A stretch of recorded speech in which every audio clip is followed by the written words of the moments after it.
Brazil Bangladesh দুই দেশের সম্পর্কটা নিয়ে বিস্তারিত আলোচনা হয়েছে এবং দুই দেশের মধ্যে যে সম্ভাবনাগুলো আছে সেগুলো নিয়ে আলোচনা হয়েছে।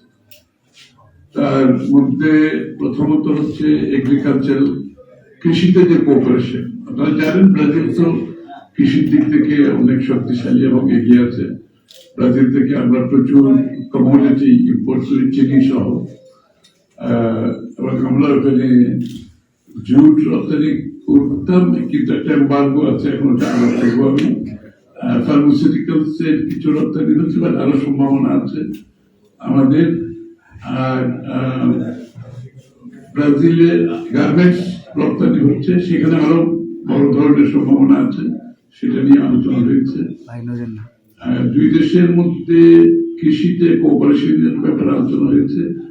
মিল্ক প্রোডাকশন সম্বন্ধে ওদের ধারণা, বাংলাদেশের প্রতিটি গরুতে যে এখন দুধ দিচ্ছে সেটা অনেক কম, এটা বাড়ানোর অনেক সুযোগ আছে, সেখানে তারা কোঅপারেট করতে রাজি আছে। এবং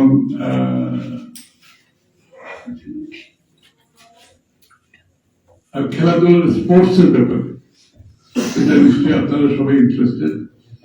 স্পোর্টস এর বেলায় কোঅপারেশনের আমরা রেজ করেছি যে ব্রাজিলিয়ান কোচ টোচ এনে এখানে আমাদের বাংলাদেশের ফুটবলটাকে আরো কিভাবে ইমপ্রুভ করা যায়, তো সেটাও তারা বলেছে ঠিক আছে, সেটা আমাদের ওদের সাথে আমাদের আগামী দিনে আমরা কথা বলবো ওদের সাথে। এই ব্রাজিলিয়ান ফুটবল হচ্ছে একটা খুব ইন্টারেস্টিং ফুটবল, সবাই জানেন। ওদের খেলাটা আমাদের সাউথ আমেরিকান ফুটবলটা একটু ভিন্ন, এবং এটা আমাদের লোকজন খুব ভালোবাসে, এটা একটা স্কিল আরো স্কিল আছে, তো সেই বিষয়ে আমরা আলোচনা করেছি। তো সার্বিকভাবে এই তো আলোচনা হয়েছে, এবং দুই দেশের মধ্যে এখন 2 বিলিয়নের কাছাকাছি আমাদের ট্রেড হচ্ছে। সেক্ষেত্রে ব্রাজিলের পক্ষে ব্যালেন্স অফ পেমেন্টটা ব্রাজিলের পক্ষে আছে। আমাদের ওইভাবে রপ্তানি আরো বেশি বাড়াতে হবে, গার্মেন্টস এর রপ্তানি বাড়াতে হবে। জুটের উপর একটা ইয়ে আছে, এম্বার্গো আছে, যেটা নামটা আমাদের প্রত্যেকদিন বুঝে এখন আসতেছে না। একটা এম্বার্গো আছে জুটের উপর, সেটা তাদের প্রোটেকশনের জন্য। তারা কিছু জুট প্রডিউস করে, তো তাদের জুটের উপর প্রোটেকশনের জন্য বাংলাদেশের জুটের উপর একটা এম্বার্গো দেওয়া আছে, সেটা তোলার জন্য আমরা বলেছি তাদেরকে, আমরা অনুরোধ করেছি, কারণ তাদের যে জুট, যে পরিমাণ জুট হয় সেটা তাদের জন্য যথেষ্ট নয়। সুতরাং বাংলাদেশের জুট ওখানে ওই ধরনের বন্ধ করার কোনো সুযোগ নাই। সেটা হয়তো আরো লবিটা আরো ভালো হওয়া উচিত ছিল বাংলাদেশের পক্ষ থেকে। তো আগামী দিনে আমরা বলেছি সেটা আমরা আলোচনার মধ্যে এনে সেই এম্বার্গোটা তুলে দিলে আমাদের জুট রপ্তানি বাড়বে, গার্মেন্টস যদি বাড়ে, ফার্মাসিউটিক্যাল যদি বাড়ে, তাহলে ব্যালেন্স অফ পেমেন্ট লেভেল হবে, অথবা আমাদের পক্ষে আসতে পারে। আর এই বিষয়ে তাদের বিনিয়োগের ব্যাপারে আমরা বলেছি, বিশেষ করে এগ্রিকালচার এরিয়াতে, এবং তাদের ইন্টারেস্ট আছে। আমি বললাম যে আমাদের দুধ প্রোডাকশনের জন্য তাদের ইন্টারেস্ট আছে। গবাদি পশুতে ব্রাজিল অনেক এগিয়ে আছে, কমোডিটিতে এগিয়ে আছে। এইসব জায়গায় তাদের কোঅপারেশন আমরা পেতে পারি, কাজ করতে পারি এর সাথে। এবং কালচারাল এরিয়া তো এমওইউ সই হয়েছে। এখানে আমাদের আছে সাউথ আমেরিকান কালচার, বাংলাদেশের কালচার। এখন তো গ্লোবালি কালচারাল একটা এক্সচেঞ্জ হচ্ছে সব জায়গায়। আমাদের কিছু ছেলে মেয়েরা সেখানে পড়তে গিয়েছে ইতিমধ্যে, সেটাও মেবি এগ্রিকালচার এরিয়াতে যদি সেই এডুকেশন গুলো আমরা দিতে পারি, তাহলে তারা ফেরত এসে আমাদের এগ্রিকালচার সেক্টরে কন্ট্রিবিউট করতে পারে। এই তো নির্বাচন নিয়ে কথা হচ্ছে।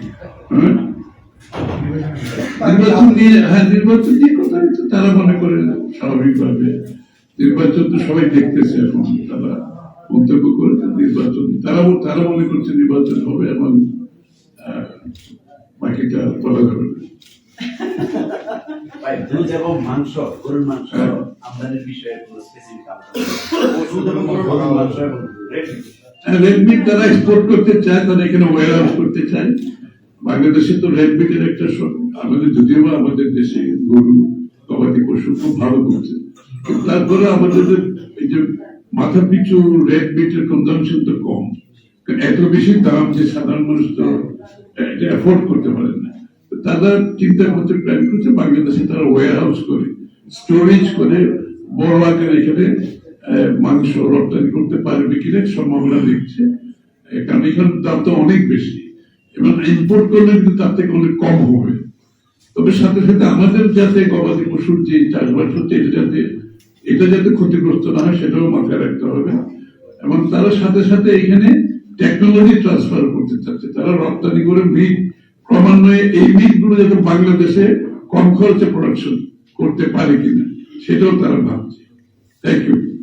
ভাই, আপনি নিশ্চিত লক্ষ্য করে আছে হিউম্যান রাইটস ওয়াচ আজকে একটা প্রতিবেদন এখানে বাংলাদেশ অংশে তারা বলেছে, যেটা বিষয় তারা ইয়ে করেছে, যে আওয়ামী লীগকে নির্বাচন থেকে বাইরে রাখার আলোচনা নিয়ে তারা উদ্বেগ প্রকাশ করেছে পলিটিক্যাল পার্টি, এবং তারা আশঙ্কা করছে যে অতীতে যে তিনটা ইলেকশন হয়েছে সেই নির্বাচন অতীতে যে তিনটা ইলেকশন হয়েছে আওয়ামী লীগের আমলে সেই ইলেকশনগুলোতে তো অংশগ্রহণ নির্বাচন হয়নি, সেখানে মানুষের সুযোগ ছিল না তার পছন্দের প্রতিনিধি বেছে নেওয়ার। তো তাদের আশঙ্কাটার কারণ হচ্ছে তারা হচ্ছে যে আওয়ামী লীগকে বাইরে রাখুন এত বড় একটা দল, তাহলে মানুষ তার পছন্দের প্রার্থীকে বেছে নেওয়ার যে সুযোগ আমরা বলছি সেটা থেকে তারা বঞ্চিত হবে।